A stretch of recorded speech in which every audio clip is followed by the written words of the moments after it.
My name is Joseph, and I never imagined I'd come so close to death. For years, I worked in the music industry, programming beats and spinning records as a DJ, but nothing could have prepared me for what happened on New Year's Eve. That night, the subway was packed, just like it always is on New Year's Eve. People were heading to parties, laughing, celebrating. I was just trying to get home after a long shift, exhausted. My head buzzed, not from alcohol, but from sheer fatigue. It had been a long set, and all I wanted was my bed. I stepped onto the platform at 49th Street Station, shivering as the cold air cut through my jacket. That's when I noticed him. A man stood a few feet away, shifting restlessly from one foot to the other. He was tall and wiry, with sunken cheeks and wide, darting eyes. He mumbled to himself, his fingers twitching. Something about him made my stomach turn. New York is full of strange people, I told myself. Just ignore him. Then he looked right at me. His lips curled into a slow, deliberate grin, and my skin crawled. Every instinct told me to move, to step away. But I didn't. I just stood there, frozen. The distant hum of an approaching train filled the tunnel. The crowd shifted, inching toward the edge. I glanced at my phone, trying to act casual, though my heart pounded in my chest. Then everything happened too fast. A sudden, forceful shove sent me flying forward. My body lurched, and before I could react, I was falling. Time slowed.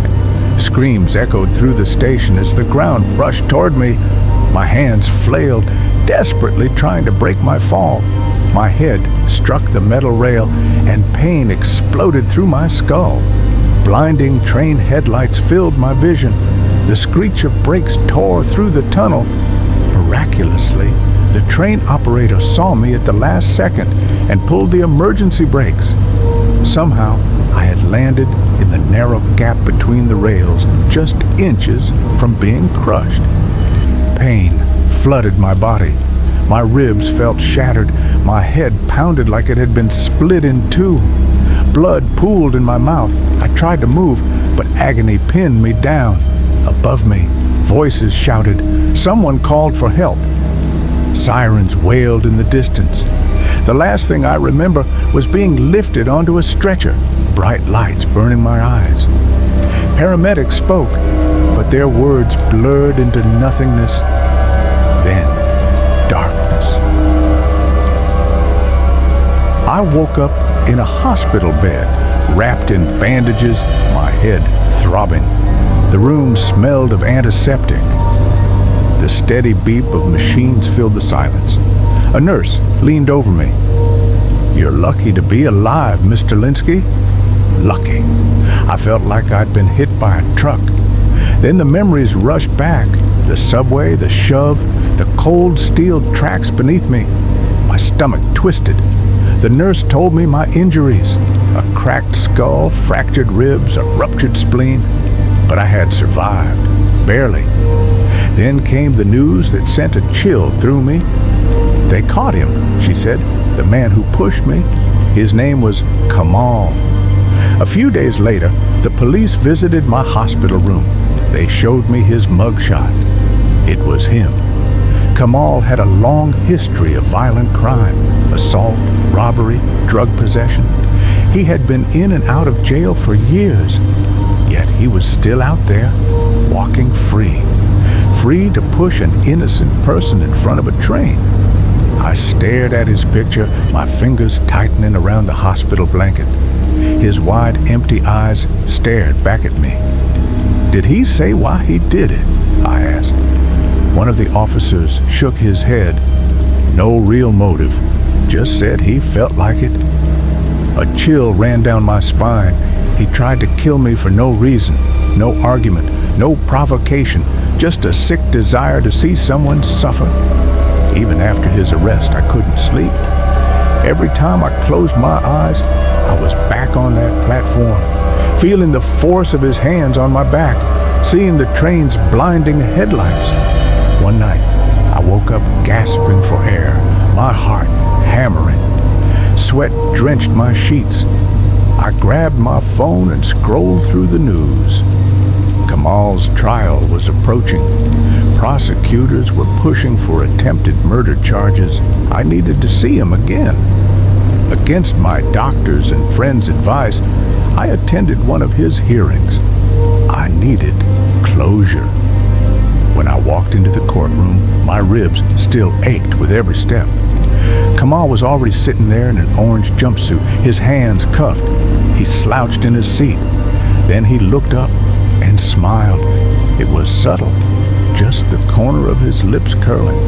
But I saw it. My stomach twisted. He wasn't sorry. He wasn't afraid. He was enjoying this. I clenched my fists, my nails digging into my palms. I wanted to shout, to ask him why. But what good would that do? This man had no soul. Then the judge read the charges. For the first time, Kamal's grin faded. Reality sank in. The months have passed, but the scars, both physical and emotional, remain. Kamal Hawkins was sentenced to 25 years in prison. It doesn't feel like enough, but at least he's off the streets. I still flinch when I hear the roar of a subway train. Before stepping onto a platform, I take deep breaths. Standing as far from the edge as possible, I survived that night by pure luck. Many others weren't as lucky. Every time I see my reflection, the scar on my forehead reminds me of how close I came to death. But it also reminds me of something else. I'm still here. I lived through it. And I refuse to let fear win. On New Year's Eve, Kamal Hawkins pushed 45-year-old DJ and music programmer Joseph Linsky onto the tracks of an oncoming train at a Manhattan subway station. Miraculously, Linsky survived, sustaining severe injuries, including a cracked skull, fractured ribs, and a ruptured spleen. Witnesses described Hawkins as erratic before the attack. With a history of violent crime, including assault and robbery, Hawkins was quickly arrested at the scene. Prosecutors charged him with attempted murder and assault. Linsky later recalled the chilling moment when Hawkins locked eyes with him before shoving him onto the tracks without warning. The train operator's quick reflexes prevented a fatal tragedy.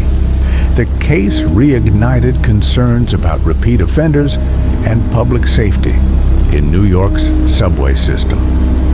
Hawkins showed no remorse in court and was sentenced to 25 years in prison. Though traumatized, Linsky vowed to move forward, grateful to have survived the near-death experience